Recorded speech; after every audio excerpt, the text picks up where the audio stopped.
I have a near perfect setup, but I don't know. I have to put my script here. You can't see it, but it'll be right in front of me. The wig's here, but the thing is that all the plugs and stuff are behind. And then I have this here as my light source in this room. I don't think there's any winning.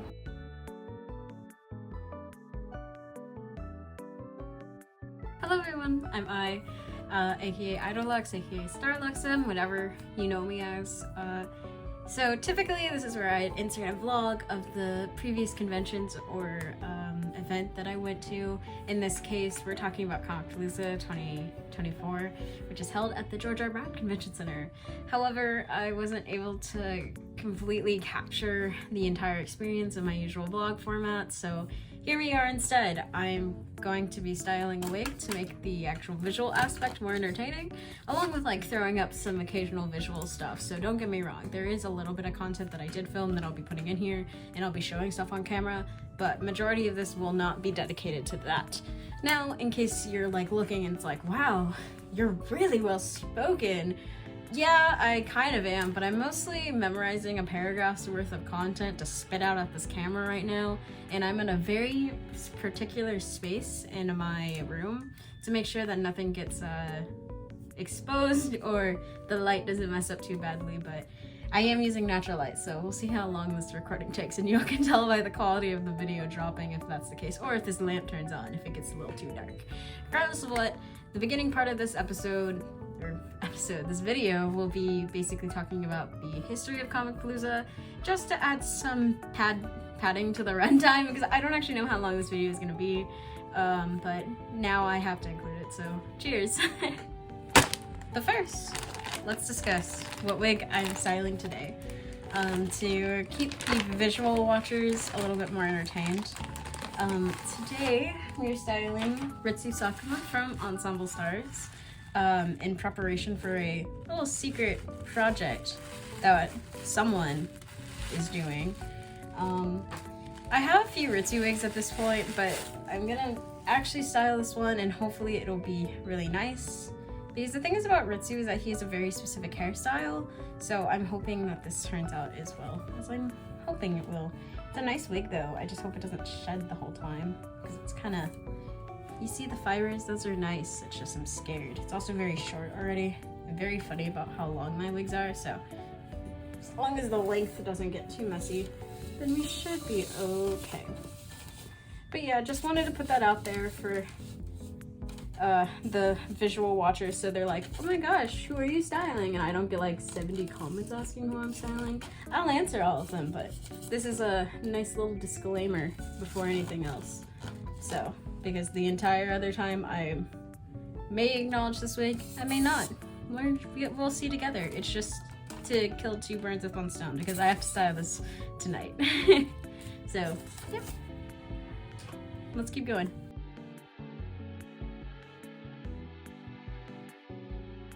If you notice this wig head moving, it's because this is the only way that I can get up, and it's like right under my knee, so if I stand up, I mean, I guess it wouldn't bother me if I stood up, but that's why.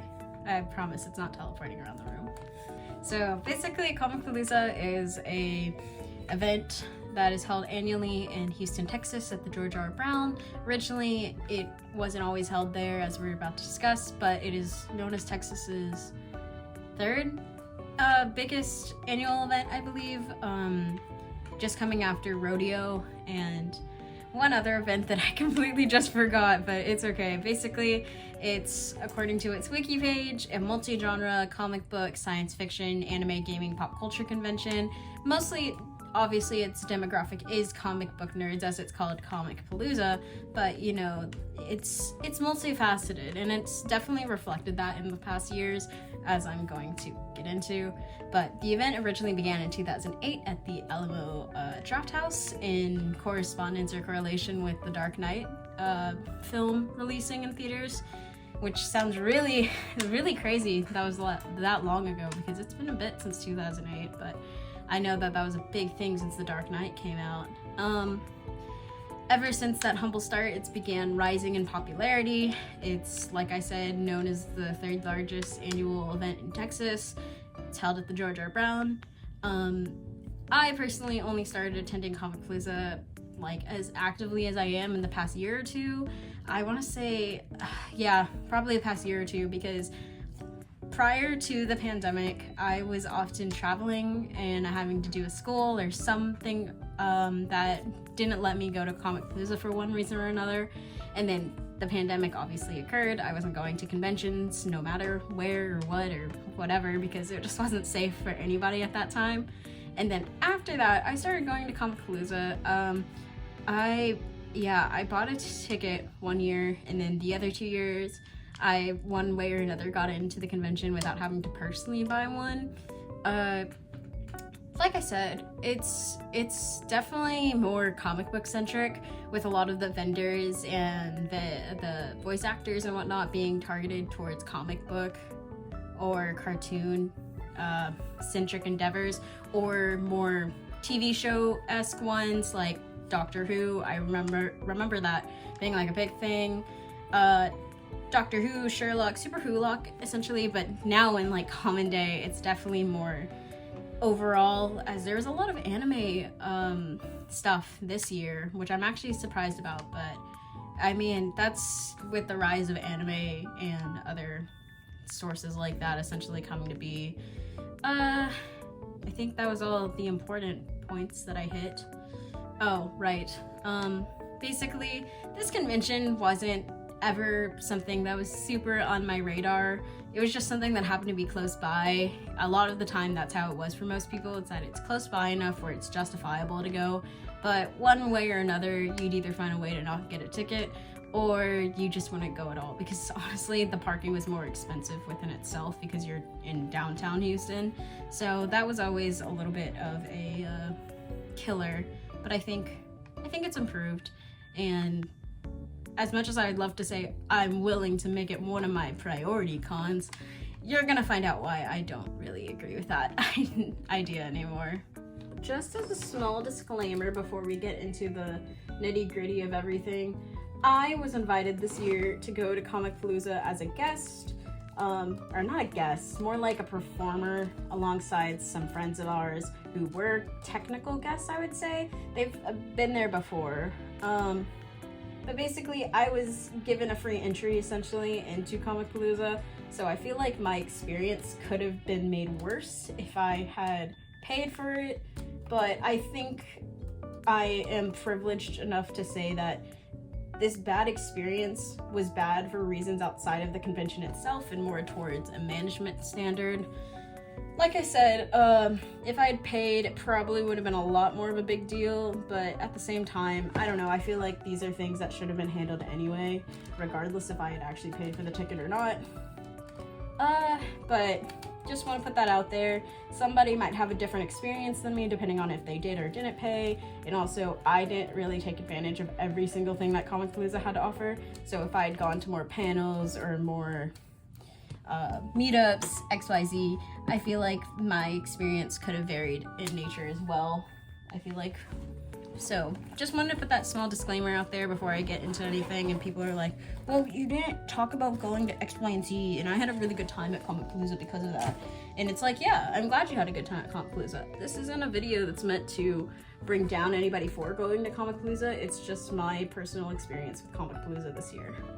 Like I said, I had been going for the past few years or two, and my experiences were fine. They were just mediocre at best. So just want to put that out there before we get into the nitty-gritty.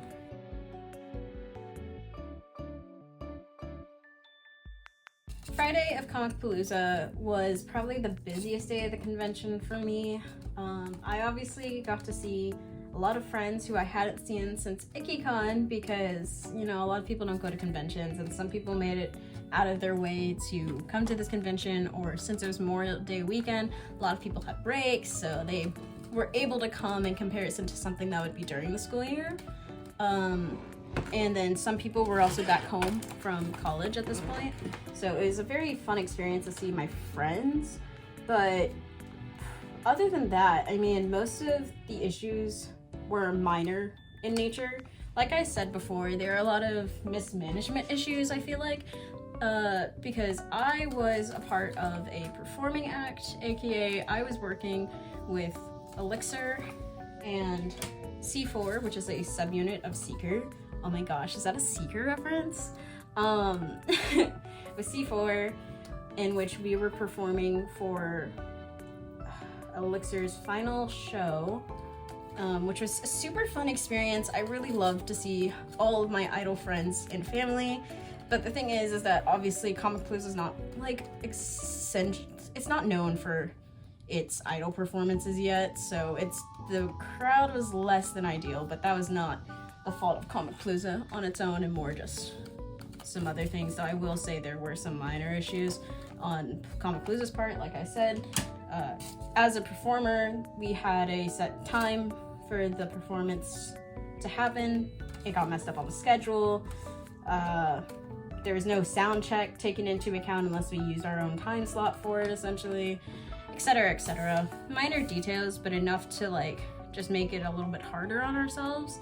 I will say the one upside about this is that we didn't have to worry about security, which becomes a bigger issue in the next part that I'm going to talk about.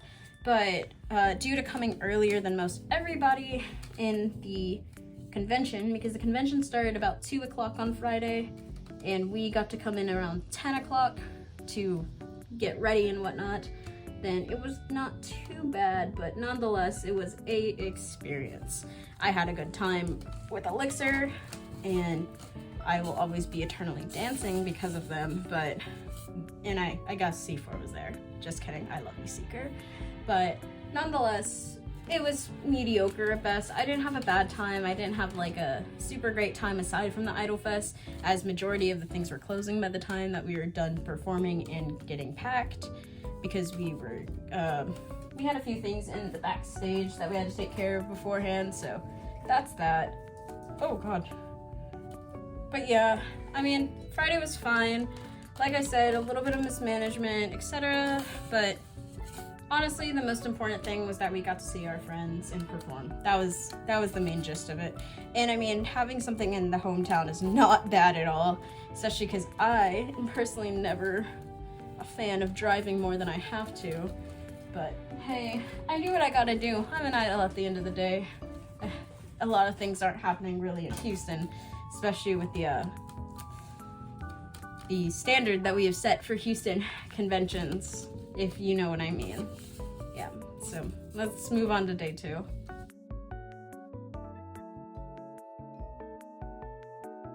Day 2 was an experience of the convention. I feel like it's the day that I spent the longest, but arguably had the worst time, which wasn't even due to the people that I was hanging around or the things I had to do as I was taking photos, because I was offering photo shoots on the Saturday and Sunday of the convention. But nonetheless, I had a good time with the people I was with, and I feel like that's the thing about a lot of conventions these days, is that it's the company you keep. So if you have a bad time at a convention, yeah, it might be due to like some minor things on the convention's end, but for the most part, it is due to the people that you're around. And if you're not having a good time at a convention with good paneling, good vendoring, etc., then I feel like that's more of a reflection on you and the people you are. Fun little facts of the day, but that's not why you're here. You're not here to hear me preach about that. I feel like what happened though was out of our control and unfortunately dampened the entire experience, but I'm gonna talk about the positives first, because I really did have a good time aside from this one experience, because I got to go to the Vendors Hall this day. The Vendors Hall is, in case you don't know, for some reason, if you're watching this video, is a place in a convention where the artists and the vendors or dealers can be found selling merchandise, whether for artists' sake, this is original artwork based off fan art or just whatever, while in vendors, it is typically figures, plushies, and whatever they decide to sell. This can be props sometimes too. I haven't seen too many prop shops around though. There was one there, but that was to be expected because it was a bigger convention. At smaller conventions, it's a hit or miss if they're present. So if you've never been to a convention, then you might not know what I'm talking about. This is too high. My fucking subscribers, man. Regardless of what, the convention, or the vendors were fine. I didn't have any problem with them. It was actually very fun because I saw a lot of cool art, but I've been more picky about the art that I consume and buy more likely, or more precisely at conventions, because 90% of the time I'm going to these conventions after spending a bunch of money on cosplays or outfits or one thing or another. So saving a little bit of a buck at the artist alley at the convention itself never hurts, especially with that overpriced food. I don't think we actually bought any of the overpriced food this year, so that's kind of a win. But yeah, so let me get into the details now. I'm gonna discuss what merchandise that I got at the very end of this video, but I just want to give a little shout out to these artists that I got to talk about Final Fantasy XIV with, which I'll show later. I got to see some vendor friends, because you know I have those.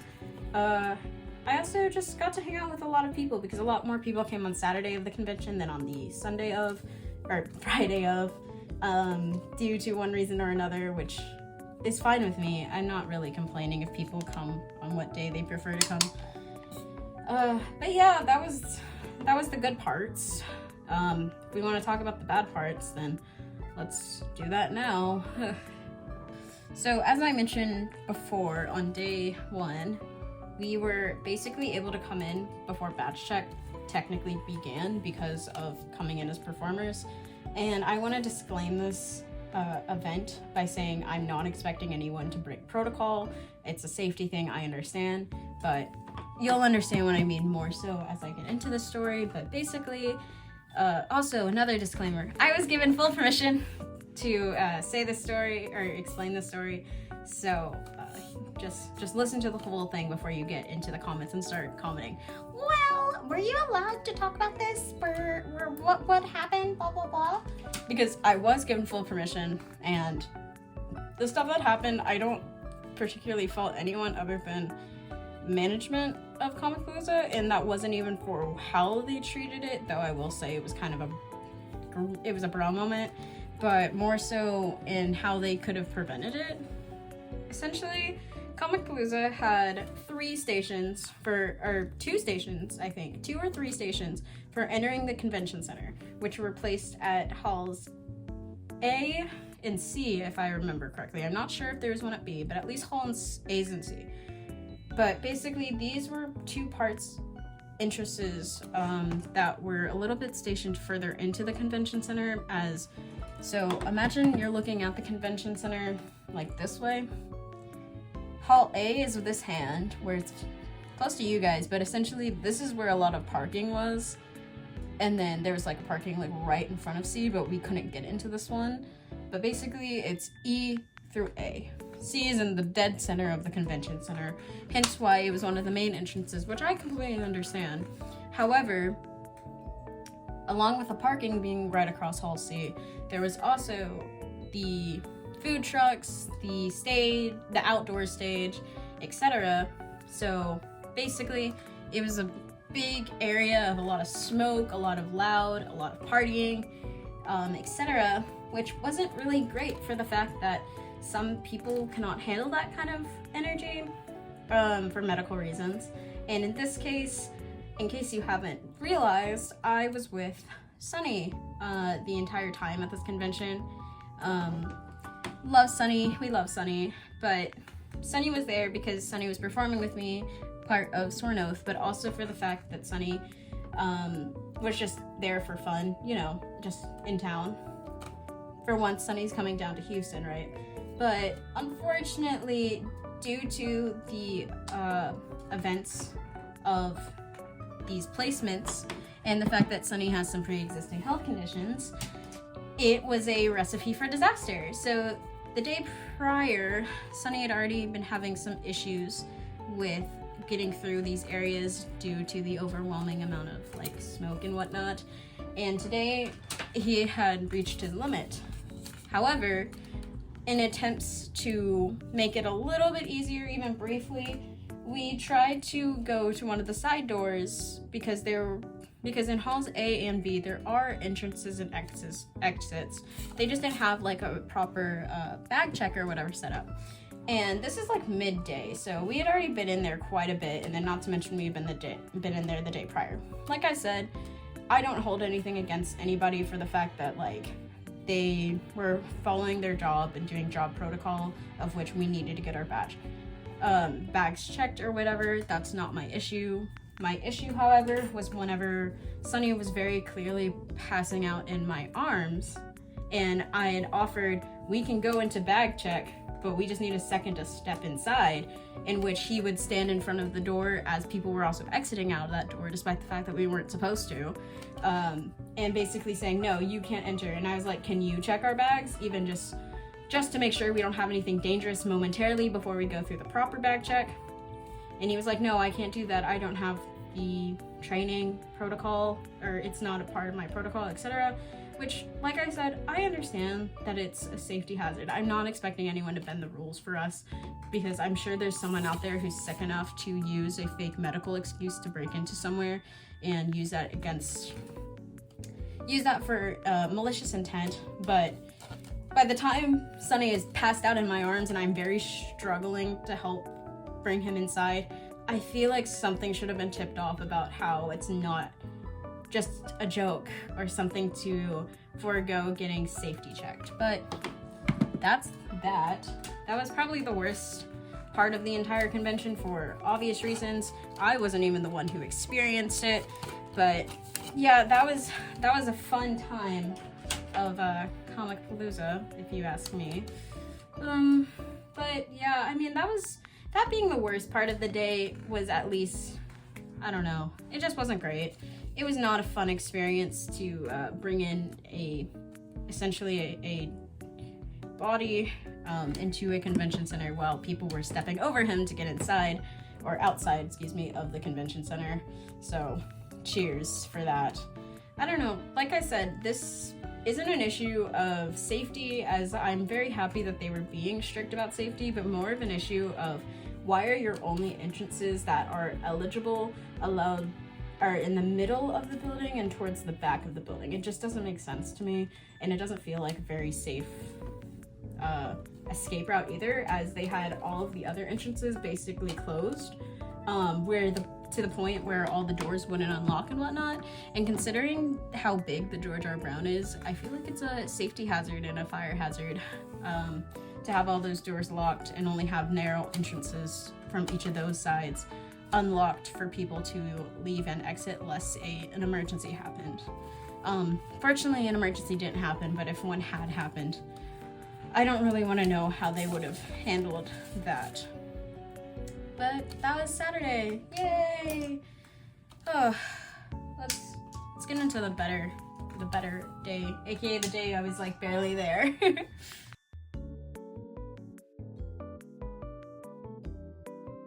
As I said, Sunday was the day that I didn't really go to Comicpalooza. For the most part, I was just kind of in and out of that convention center because it was a short day at the convention, but also I only had the obligation of doing a quick photo shoot. So I genuinely had no reason to be there longer than I needed to. Not to mention I had spent all my money in the vendor's hall the day prior, so I genuinely had nothing to do other than do that photo shoot. Maybe hang around to say hello to the few lingering people left behind that were my friends, and then I called it quits and went home. I don't really have much to say on this day as a result, because like I said, I wasn't there for that long. I did notice that some things were closing a lot sooner than the actual convention was closing, because I believe the convention closed around 4 or 5, but by 3 o'clock they had already packed up the games room. I recognized that because I had tried to go and I went upstairs and it was just a blank warehouse essentially, so that was cool. But other than that, I mean, it was a pretty good day. I mean, like I said, I was only there for a little bit, and then Sunny had to go down back to Austin, or back north up to Austin that day, so it was really just me lingering around, maybe getting some last minute things. I don't even think I got anything though, etc. Nothing too exciting, but that was my Comicpalooza experience. like I said, this is mostly here to pad, that intro was mostly there to pad runtime, because as you can see now that we've passed all the actual day stuff, it was not very eventful past the first day, but that's okay. I feel like it's for the better that it wasn't that extravagant.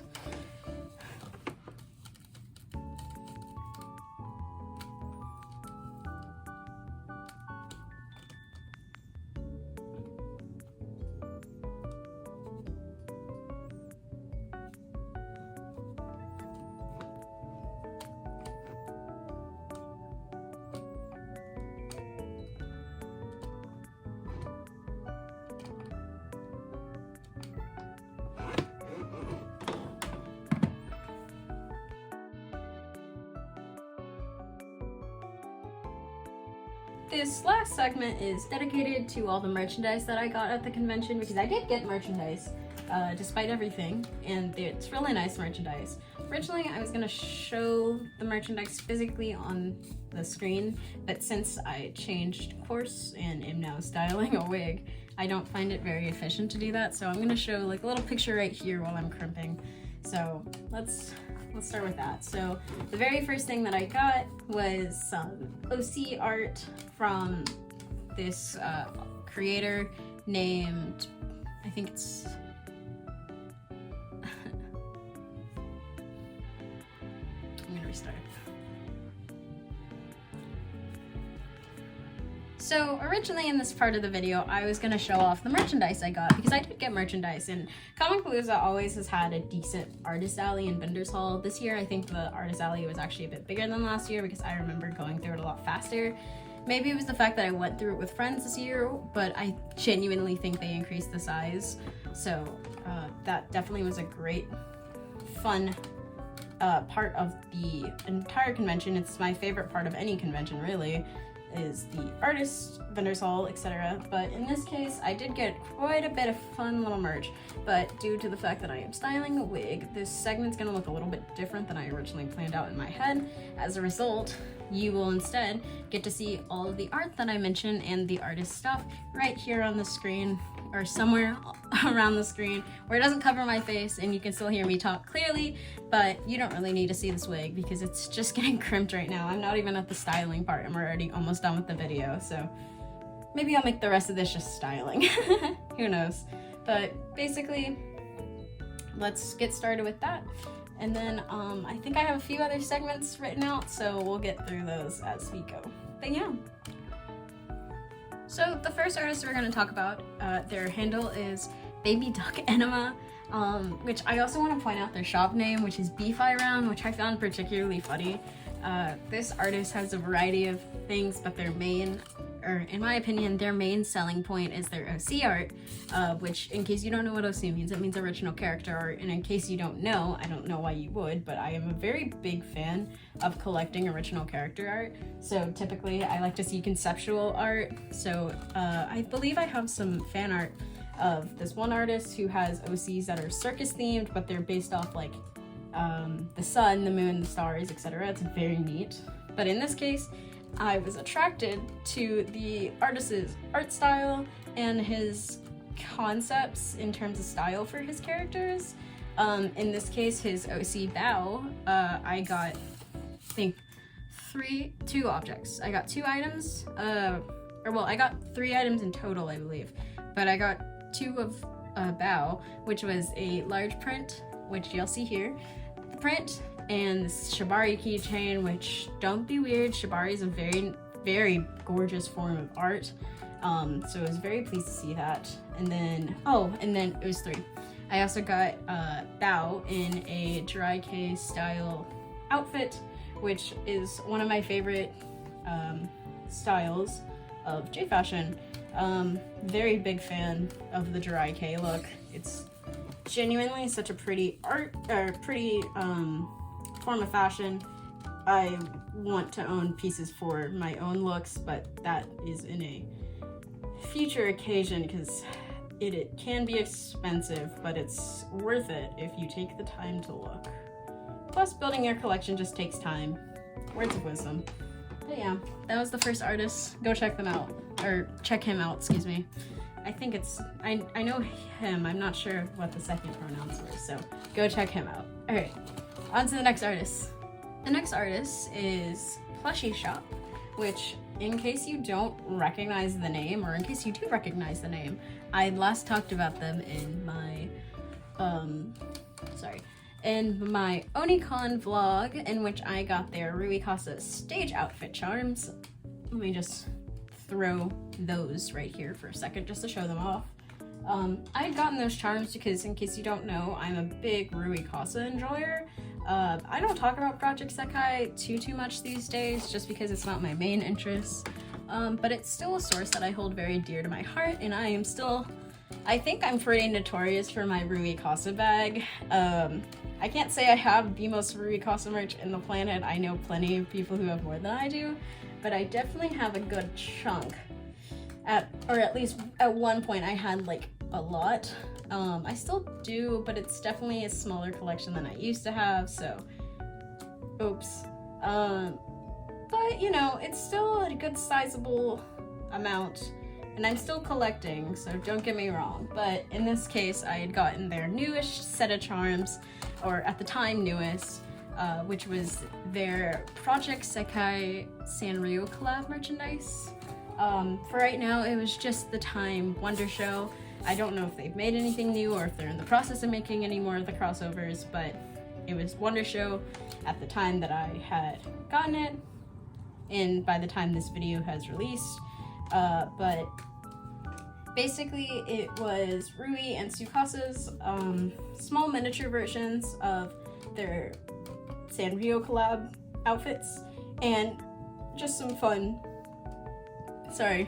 eye lore is that my favorite Sanrio character is Hungladon, specifically because of Project Sekai, because at the time when Rui first got announced to be with Hungladon, I started looking at the little fish fella a little bit closer than I had before, as before my favorite is Pom Pom Purin.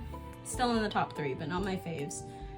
But nonetheless, Pom Pom had his reigning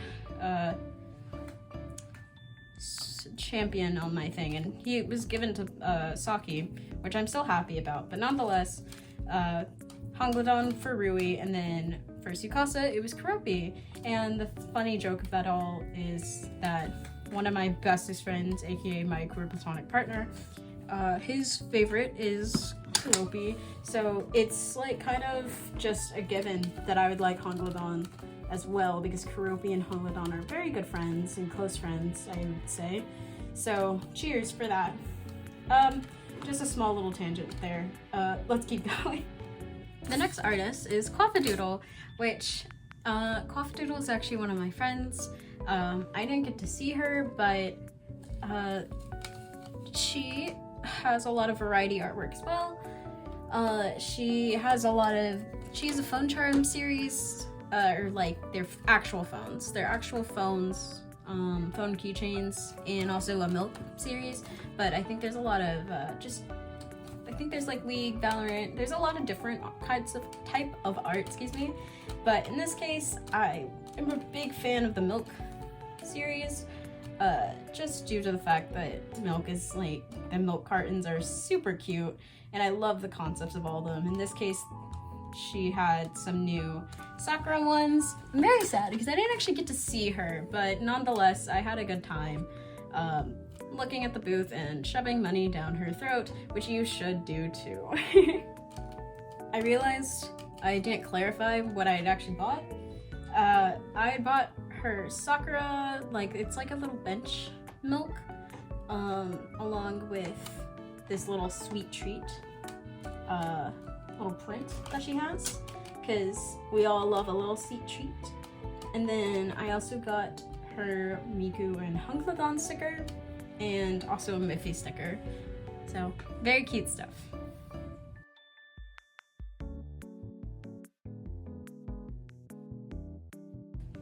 Okay, so at the time I'm recording, since I had written the script and recorded, obviously, Comicpalooza has long since passed. It's been almost a month since the convention. I think this weekend or sometime next week when Mark is specifically a month. The reason this took me so long to like sit down and write was mostly just because of the busy periods that I've been going through. A lot of stuff with finding jobs or working on stuff for July at Delta, or just other miscellaneous projects, or generally just being really lazy. Right after this convention that I'm going to be talking about, there was a lot of like, not sickness, I was never like sick, but I was in a lot of post-convention recovery. I made a joke on my on one of my accounts essentially that I no longer get post-con depression, I just get post-con agony, or I just need post-con recovery time, because it really takes the life out of you these days. I cannot do the way that I used to run, where I used to go to conventions like any time that I could, and like I still like going to conventions anytime I could, but it was just a different time essentially, and it's a lot for me now. But regardless of what, this next convention was like a week or 2 weeks after.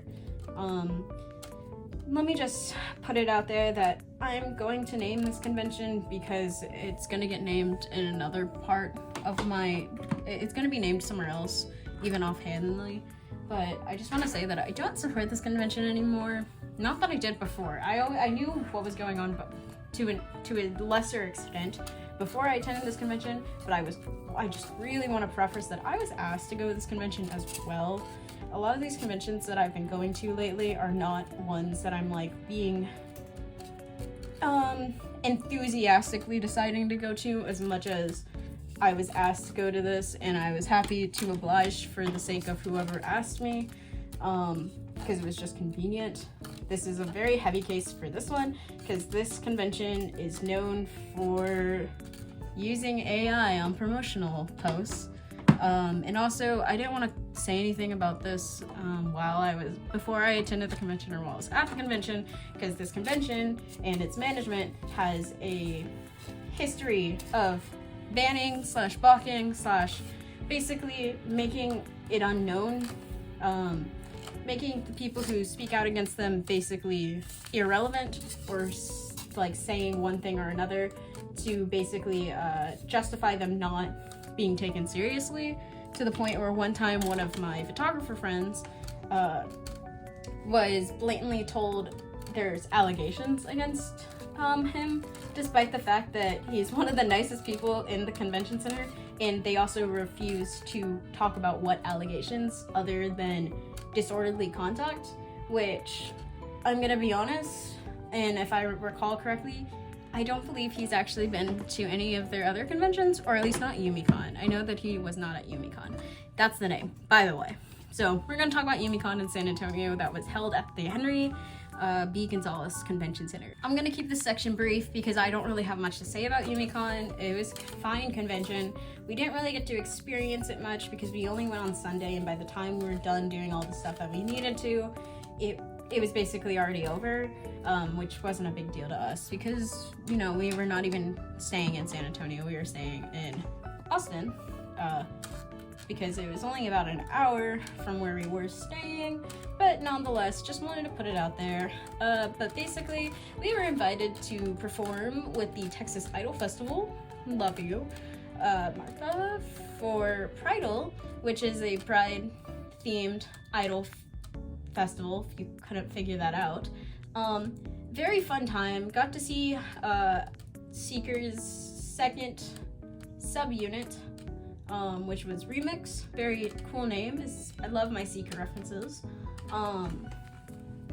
And then we also got to see some other friends that we didn't get to see at Comicpalooza, and also watch them perform. Sorry, hot. It was super fun at the Idol Festival. I'm really glad that we did the Idol Festival despite everything with the convention. Like I said though, no intention of going back because it was kind of a mediocre convention, and to the vendor friends that we did get to talk to, it was very underwhelming in terms of attendees and those who would actually buy things. I think there's a lot of picking up cards rather than actual buying things, especially because I'm not saying that anyone's obligated to buy from my friends, but my friend that we talked to, his products are very reasonably priced, so it's just kind of a surprise but it's okay because I bought from him, and I will show what I got in a similar manner that I did the other merchandise. So let's get to the part that everybody actually cares about.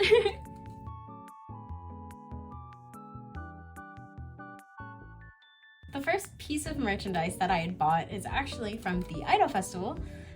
2 pieces actually, in which I had gotten a print from one of the performers, aka Toasty Ghosty, aka Hyperlink. Very cool. I loved his question mark. I believe it's him. I love the set list so much. Lots of good songs. Was going crazy in the stands. I also got a Checky and a sticker from Eve, everyone's favorite idol. Very fun energy. Love the set list as well because he had a lot of vampire references, and we love vampires, including some Will Wood, I believe. But I got the sticker that said, "I questioned my sexuality at an Eve Live." There was also some that said gender at an Eve Live, and the best part of it all is that Eve's profits, they all went to a Palestinian, I don't remember which one, but it was a Palestinian charity or some sort of financial aid to go towards funding aid for the Palestinians, if I could talk, which I would have given Eve my money anyway, but it's always good to give to a good cause. I'm going to go ahead and put the daily click in my description down below, because I feel like anybody can do that, and that is a nice little thing. This is a good segue into that. But yeah, I got those at the Idol Festival, which are super fun. I love supporting other idols. I also want to give a shout out to Parfait Party for coming back. Love you, Parfait Party, especially you, Martha, because I know you work very hard, and I was excited to see them come back. But yeah, I didn't get any Checkies with anybody of Remix, but I did take Checkies with, I know Al, and I believe Neon, but nonetheless, it was a super fun time. Back to that vendor friend that I mentioned before, like I said, I had bought from him, and in this case, I had bought some Ensemble Stars buttons. So, we know that I love Ensemble Stars. If you didn't know that, now you know. You should know. It's a part of my brand. It's actually my whole personality. I really like Ensemble Stars. So I had actually gotten the Sudden Death Tsukasa buttons set, and also Find Your Real Meow for those who actually know and care about what that is. Like I said, his prices are super reasonable. If you want to go check him out, or if you see him at an event, say hi, say it's from me. You can check him out at Pro Tag Market or something like that. Like I said, all this stuff will be in the description. If I didn't say that, they will be in the description. I always have those super long descriptions for a reason, don't get me wrong here. But regardless, had a really nice time seeing him again because it had been a while. Mostly see him at like anime skate nights and the whatnots. But nice to see him at a convention every once in a while too. Alright, talking into the artists of the convention. Like I said, we had kind of been at the bottom, or we were at the very end of the convention by the time that we had settled in and visited the alley, as in everybody had basically left. Anyone that we had run into afterwards, we happened to give our business to for the most part if we could, or if we were interested in it, in which case I bought from 2 artists, which I'm very excited to talk about, because one of them is an Appetite of a People Pleaser print. It's a super cute mini print. I'm very happy that I got it, because they had a bunch of other art as well that I was really interested in. I didn't get to talk to the artists themselves because they were off duty, I think, briefly. So they had someone helping them at the booth, but nonetheless, it was super cool, and their art is super nice. I didn't pick up their business card, or like I don't have it off the top of my head, but as soon as I find it, it will be being put in the description, or if it's not in the description, I will have a call to action in which you help me find them, because I really want to give them the credit they deserve, because they also had some really wonderful Oliver art. They had some Alien Stage stuff and Twisted Wonderland, which that wasn't even to cover everything they had, but that was like the stuff that vividly stayed in my head, because those are pieces of merchandise that you don't see that often, or at least not very often yet.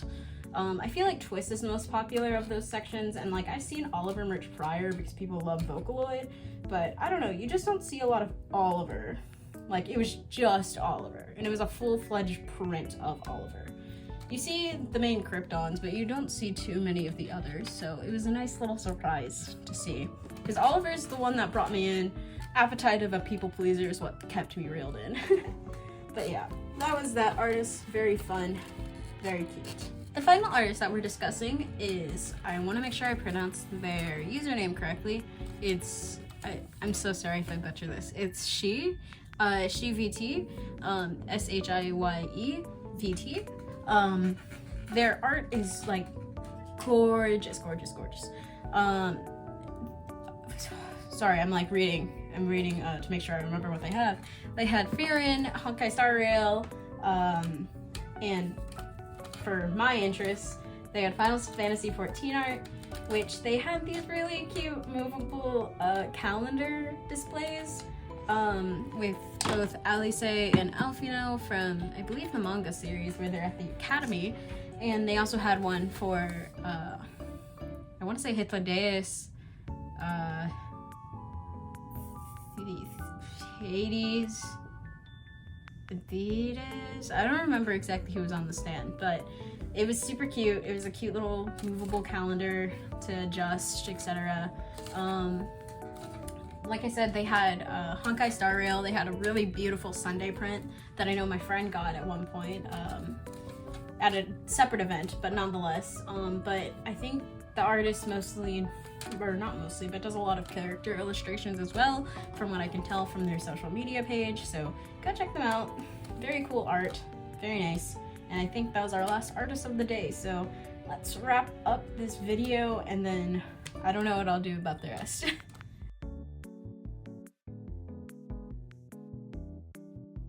This part of the video is going to be dedicated to final thoughts and wrap up of Comicpalooza, specifically, in case you forgot that we were talking about Comicpalooza.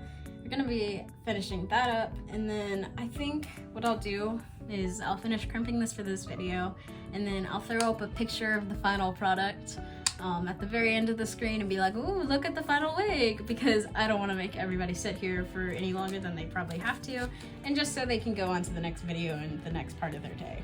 But I had a good time at Comic, for what it's worth. Like, I'm never going to be disappointed about the fact that I got to see my friends no matter what, and I'm not gonna be disappointed about an experience that I got to go to and completely for free, especially because, like, I think the most expensive part of that endeavor was the parking, and I had mentioned that before, and that's not even a part of the convention itself, that's just parking.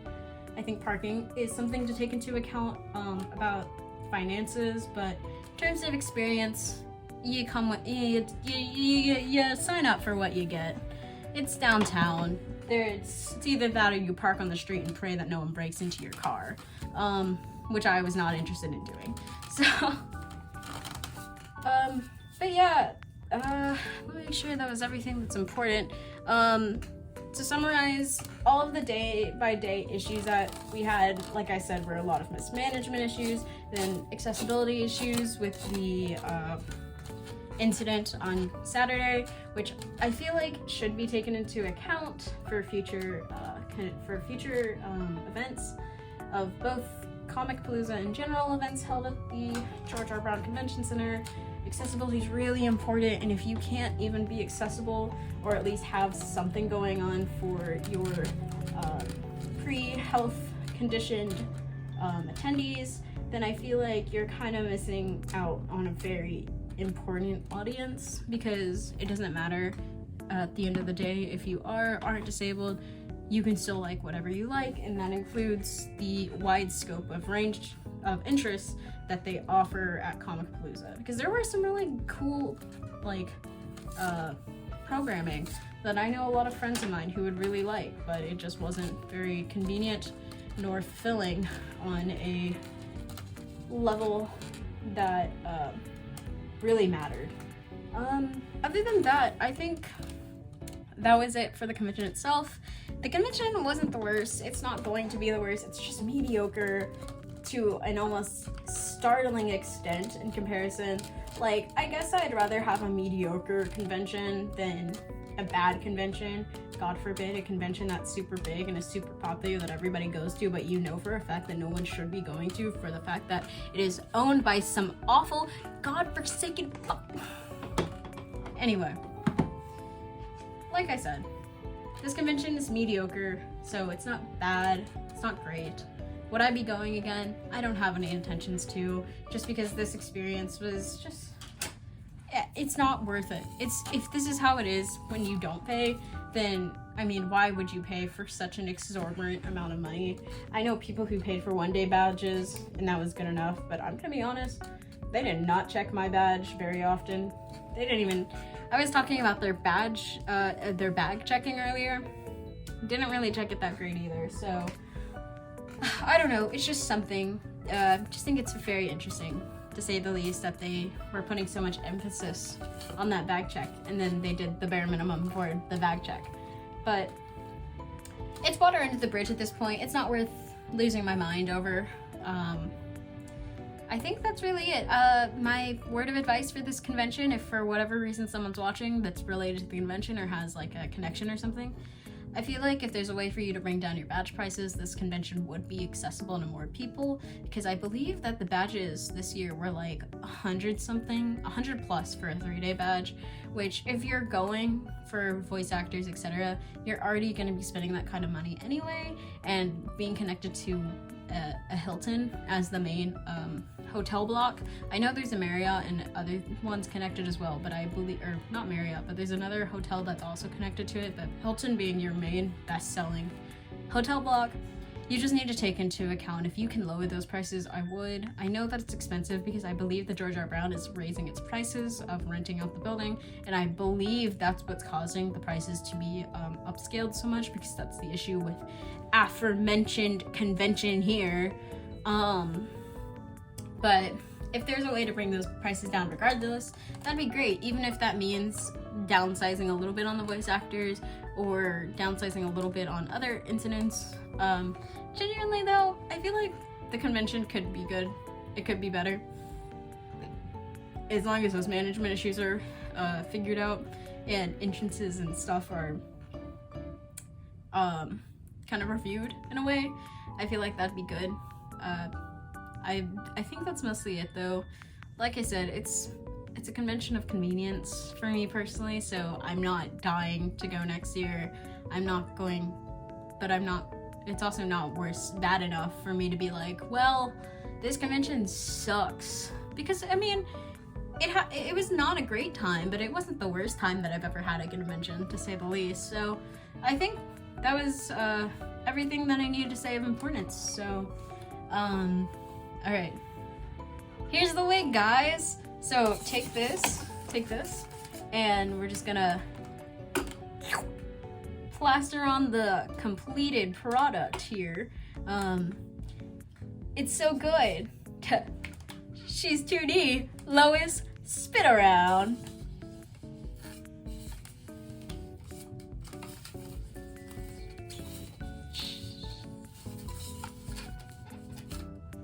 Boom.